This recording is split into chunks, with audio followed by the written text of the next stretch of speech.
Well, President Donald Trump signs the U.S.-Mexico-Canada trade agreement into law.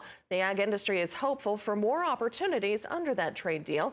And Minnesota farmer Ray Johnson was in attendance at the signing ceremony and joins us now from the American Farm Bureau's headquarters in D.C.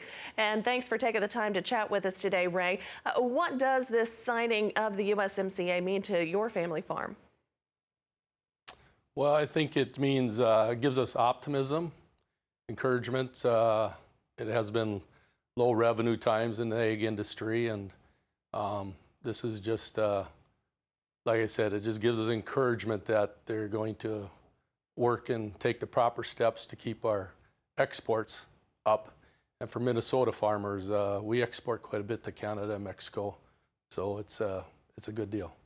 Ray, I understand that you had the chance to host Vice President Pence on your farm last year, and now, of course, you were here for the signing ceremony of the USMCA. What have you learned from being a part of this process? Well, it doesn't happen overnight. It's not as easy as everybody thinks. There's a lot of people that put a lot of work into this, and we're very appreciative of what they do.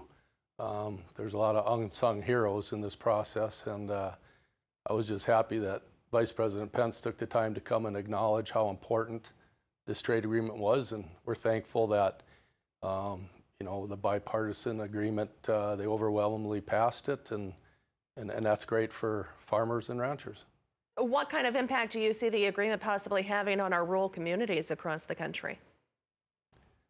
Well, I would hope that it would help someday when everything, as time goes on, hopefully revenues increase. And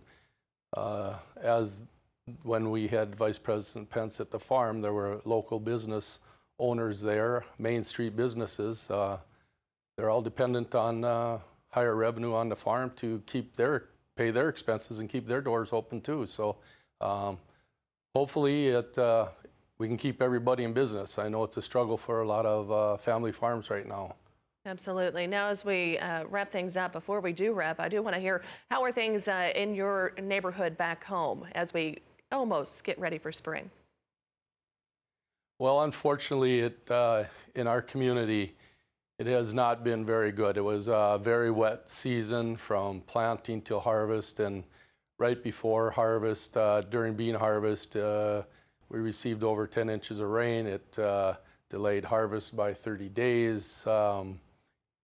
There's a lot of individuals that never got their sugar beets are still in the field, wheat's still in the field, corn's still in the field.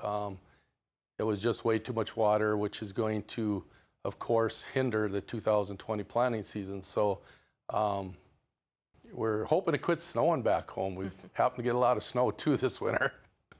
Sounds like a good plan. Hopefully that does kind of happen. Thank you very much for joining us, Ray. We appreciate it. Ray Johnson, he's with the Minnesota Farm Bureau, joining us from the AFBF headquarters in Washington, D.C.